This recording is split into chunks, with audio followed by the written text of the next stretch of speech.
Well, hello, and welcome to Stop Let's Team Ups, Those Daring Defenders, Episode 2. We're going to cover Submariner Issue 22, which is pretty much the origin of the Defenders Part 2. I'm following what is in the Essential Defenders, and I want to get all the Roy stuff in here, so there's more. So we're doing Submariner 2, and we'll have 1, 2, 3 more issues or episodes after this before we get to the first appearance of the Defenders in Marvel Features 1. But we're going to cover the second part, and this is part of the Undying Ones storyline. So it's... let me get to the little nitty-gritty details of this issue from the Marvel database. It was cover dated February 1970, which means it was probably published. The cover date, that's the cover date, about 3 months earlier. So December of 1969. And editor-in-chief Stan Lee, imagine that, Stan the Man. The title of the story is The Monarch and the Mystic. Writer, Roy Thomas. Woohoo! Penciler, Marie Severin. Amazing. This is really stunning work. Inker, Johnny Craig, which I think doesn't change Marie's work, but just makes it look better. It's penciler inker, folks. It's I love a good inker and a good penciler team, and this is a good team. Colorist, Marie Severin. Letterer, Artie Simek. Editor, Stan Lee. All right. It features the Submariner and Doctor Strange. Doctor Strange still wearing his mask. I like that look. The villains are the Undying One, the Nameless Ones, and Joella Ward, another demon. In Atlantis, there's Icon and Dormo and Vashti the Elder, all the major players in Atlantis in this day. It takes place in Atlantis and Boston. What I like in the database, it gives me Steven's spells. The 4 spells that it lists are the winds of Watum, the moons of Monopore, the flames of Flatin, and the hosts of Hogarth. Winds, moons, and hosts were all invoked. I don't know the difference. I'm not a Doctor Strange fan. So, probably Billy D or someone who is more into magical. And Billy, I'm going to have Billy on for a Defenders issue. I know I'm asking Ron at some point. Ron, if you listen to this, I'm asking you. I'll probably message him after and go, do you want to do Marvel Fanfare number 1 with me? And I think I'm going to ask him, and let's see what happens. But I'm probably going to have Billy come in because I know he's a Doctor Strange fan. But let's do the synopsis, and then I'll talk about the issue. This is a synopsis from the Marvel database. I don't have the bandwidth to do one of my own, and I suck at writing, so I'm saving you. Say thank you. All right. Synopsis for the Monarch of the Mystic. Returning home to Atlantis, Namor has his ability to breathe underwater restored to him by Ichthon. During the process, he is contacted by Doctor Strange telepathically, who asks for his aid stopping the Undying Ones, demons from another dimension, who centuries ago were once ruled over man until man defeated them. Traveling to Kenneth Ward's house, Namor is greeted by someone claiming to be his daughter, Joella.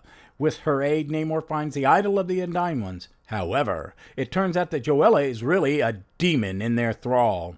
Doctor Strange appears and the two defeat her. However, her pet cat, also a demon, as are all cats in my household, and uses the idol to open a portal to unleash the Undying Ones on Earth. Battling the Undying Ones leader as he passes through the portal, Namor begins to weaken. However, Strange conjures up a water spell to revitalize the Undersea Monarch's strength. The two manage to fight the leader of the Undying Ones back to his own realm. Taking the fight there, they soon become overpowered. And Doctor Strange sends Namor back to the Earth's dimension, and sealing himself in the portal. Back on Earth, Namor returns to his kingdom in the sea. All right. I like this comic. I didn't read these. I've never read the Silver Age, the Submariner. I read a little bit of the Byrne era. I'm a teen comic guy. There are heroes that I followed. Then it's an odd mix. Example for Marvel solo books that I read and that I love, Kazar in the 80s, which is hard to find. Beautiful Brent Anderson art, writer who will remain nameless in a bad way. Quasar, same thing. It's the Mark Grunwald stuff. I read some Spidey now and then. I'm a Hawkeye guy. I really never liked any of the Hawkeye stuff until recently, but that's not kind of my Hawkeye and is my Hawkeye. It's weird. Iron Man, when Michelini Leighton, I read that because that was amazing. To me, that's my Tony and that's my Iron Man. But I never read this stuff. I'm a little young for it. When this came out, I was 5. My brother probably read it religiously because that's my brother. He read everything. But it's a nice book. Marie Severin's art is stunning, especially with Johnny Craig's ink. It is clean, and the design of Atlantis is stunning. I like her interpretation of Namor. He's a little thicker. I don't mean denser, but I mean he's not as angular. The face has some of the angular aspects, but he's a little squarer, as a friend of mine would say. Her Doc Strange is great. It's Doc Strange in the Mask. The alien dimensions and the flashbacks there's some really good stuff. Submariners swimming through the sea and then coming to Boston on page 6. I love it. It's 3 panels at the top, 1 on the right-hand side, and then next to that, below the 3, 1 on the left-hand side, and then 2 panels. And you read it across the top, across, and then down. And he's in Boston, and you see Namor sitting, and you can believe it's Boston from the architecture and the drawings. Then you see the flashback of the Undying Ones being beaten back in the past. It's good story, and it's wordier than a modern comic, but it's not the wordiest Roy Thomas comic I've ever seen. But you get world building. There's world building, and setting, and the Boston stuff. I love it. They go to the tomb of a judge at the witch trials, John Goodwin, and then the Undying One statues underneath it. It's just really stunning. It is a fun Marvel magical comic. This is a great fun era of Marvel, I think. There's some good stuff coming up. Heck, the next issue we're going to be covering, Hulk 126. I flipped the page in my essentials, and there's this gorgeous Herb Trimp art. I love this era of Hulk visually. I didn't read it, but I would thumb through collections whenever I saw it. I'm a huge Herb Trimp fan, based on just being a little kid and staring at the issues of this. But we're getting closer to the Defenders, as in the Undying Ones are the big bads of the Defenders. Say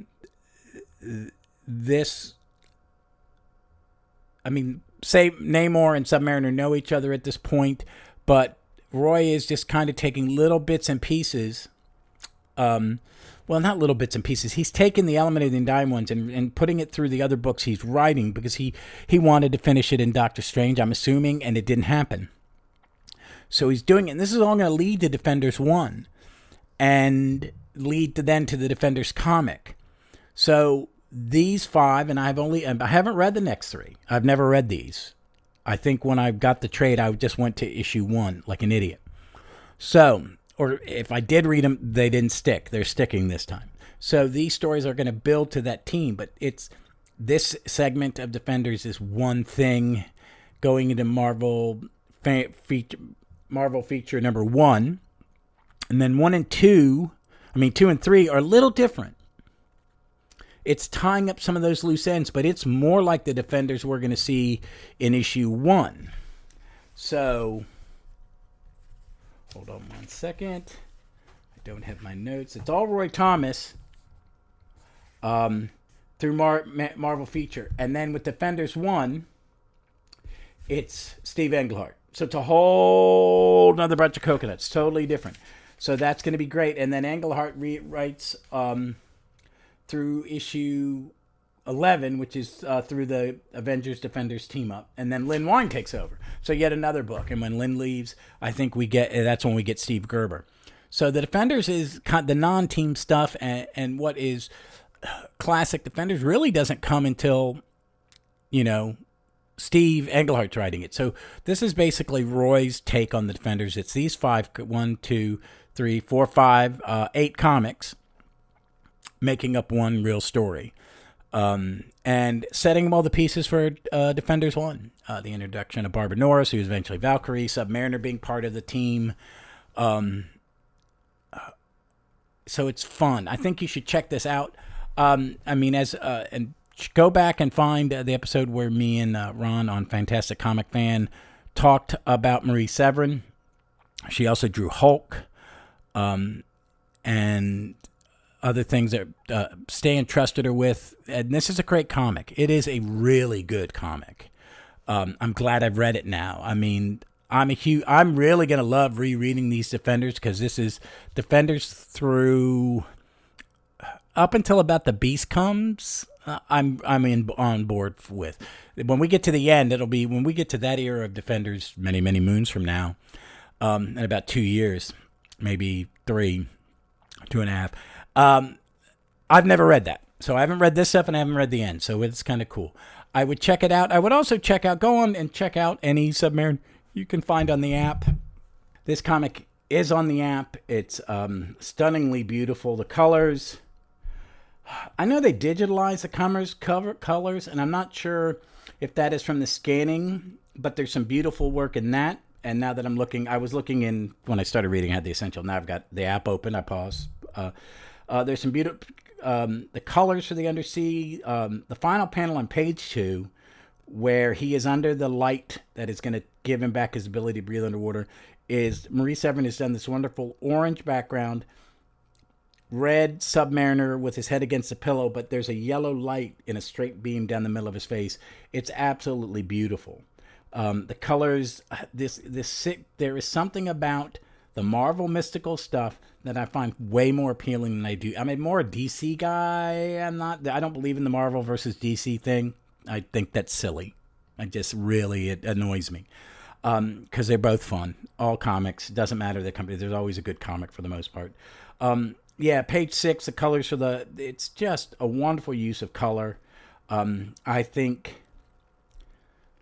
because they were using 3-color or 4-color press, it's just wonderful. There is so much going on in this comic. But it's just beautiful. Choices of a lot of good mixes of greens and yellows and blues. The palette is stunning. So, but yeah, check it out. It's on the app. I stopped for a second to open the app in a different place. A lot of the Submariner, the Submariner run, I'm gonna see how long it goes, is in this app. I like the app. I like the Marvel app. It's not as good as it was when you could search by publication date, and it was easier to build reading lists, I found. This gets up to number 72. Did this start at number? Yes, it did start at number 1. 72 in 1974. And Marv was writing it. Wow. Ooh, I'm going to open that real quick. So are we talking? I'm a big Marv fan. It's Marv, Dan Adkins, and Vince Coletta, and it's actually pretty stunning.